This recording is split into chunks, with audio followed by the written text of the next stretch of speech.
നമസ്കാരം, എല്ലാവർക്കും പ്രവാസി മലയാളിയിലേക്ക് സ്വാഗതം. സാങ്കേതിക തകരാറിന്റെ പേരിൽ വിമാനങ്ങൾ തിരിച്ചിറക്കുന്നതിൽ ഇന്ത്യൻ വിമാന കമ്പനികൾക്കെതിരെയാണ് പരാതികളിൽ അധികവും. മറ്റ് രാജ്യങ്ങളുടെ വിമാന കമ്പനികൾ കൃത്യസമയത്ത് സർവീസ് നടത്തുമ്പോൾ ഇത്തരം സംഭവങ്ങൾ തിരിച്ചടിയാകുന്നത് ഇന്ത്യൻ വ്യോമയാന മേഖലയ്ക്കാണ്. യാത്രയ്ക്കായി എയർ ഇന്ത്യയെ ആശ്രയിക്കുന്ന പ്രവാസികളെ ബുദ്ധിമുട്ടിലാക്കുന്ന വാർത്തയാണ് അടുത്തിടെയായി പുറത്തു വന്നുകൊണ്ടിരിക്കുന്നത്. ഇതിന് ഇനിയും ഒരു കുറവും വന്നിട്ടില്ല.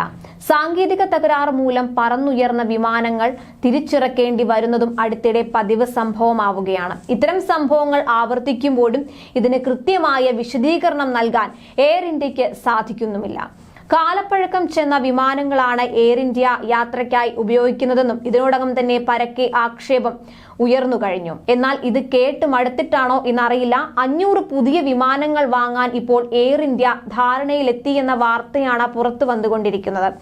$100 ബില്യൺ ചെലവിട്ടാണ് വിമാനങ്ങൾ വാങ്ങുന്നതെന്ന് വാർത്താ ഏജൻസിയായ റോയിറ്റേഴ്സ് റിപ്പോർട്ട് ചെയ്തു. ടാറ്റ ഗ്രൂപ്പ് എയർ ഇന്ത്യയെ സ്വന്തമാക്കിയതിന് പിന്നാലെയുള്ള വൻ പുതുക്കലിന്റെ ഭാഗമായാണ് നടപടിയെന്നും സൂചനയുണ്ട്. പുതിയ വിമാനങ്ങളുമായി ആഭ്യന്തര രാജ്യാന്തര യാത്രയിൽ ആധിപത്യം സ്ഥാപിക്കുകയാണ് ടാറ്റ ഗ്രൂപ്പിന്റെ ലക്ഷ്യം. ഫ്രാൻസിന്റെ എയർബസ് എതിരാളികളായ ബോയിങ് എന്നീ കമ്പനികൾക്ക് തുല്യമായാണ് വിമാന നിർമ്മാണ കരാർ അനുവദിച്ചിരിക്കുന്നത്. അടുത്ത ദിവസങ്ങളിൽ എയർ ഇന്ത്യയുടെ ഔദ്യോഗിക പ്രഖ്യാപനം ഉണ്ടായേക്കും. എയർബസിന്റെ A320 നിയോസ്, A350S, ബോയിങ്ങിന്റെ 737 മാക്സ്, 787 വൈഡ് ബോഡീസ്, 777 XS എന്നീ വിമാനങ്ങളാണ് വാങ്ങുന്നത്. വെള്ളിയാഴ്ചയാണ് എയർ ഇന്ത്യയും എയർബസും കരാറിൽ ഒപ്പിട്ടത്. ഇക്കഴിഞ്ഞ ജനുവരി 27-ന് ബോയിങ്ങുമായി കരാറായിരുന്നു. കരാറിനെ പറ്റി പ്രതികരിക്കാൻ എയർ ഇന്ത്യയും വിമാന നിർമ്മാണ കമ്പനികളും തയ്യാറായില്ല. അടുത്തിടെ സിംഗപ്പൂർ എയർലൈൻസുമായി സഹ ഉടമസ്ഥതയിലുള്ള വിമാന കമ്പനി വിസ്താര എയർ ഇന്ത്യയിൽ ലയിച്ചിരുന്നു. ഇതോടെ 218 വിമാനങ്ങളുമായി എയർ ഇന്ത്യ രാജ്യത്തെ ഏറ്റവും വലിയ രാജ്യാന്തര കരിയറും രണ്ടാമത്തെ വലിയ ആഭ്യന്തര കാരിയറുമായി മാറി.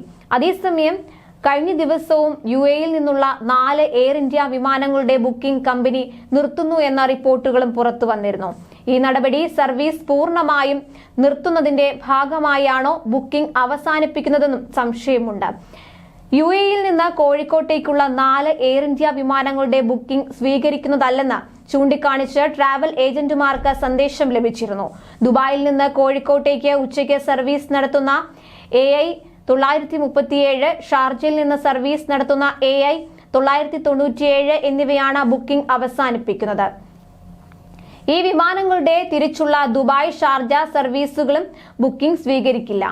നിലവിൽ എയർ ഇന്ത്യയുടെ വെബ്സൈറ്റിൽ നിന്ന് ഈ വിമാനങ്ങളെ ഒഴിവാക്കിയിട്ടുണ്ട്. കൂടുതൽ പ്രവാസി വാർത്തകൾക്കായി ചാനൽ സബ്സ്ക്രൈബ് ചെയ്യൂ.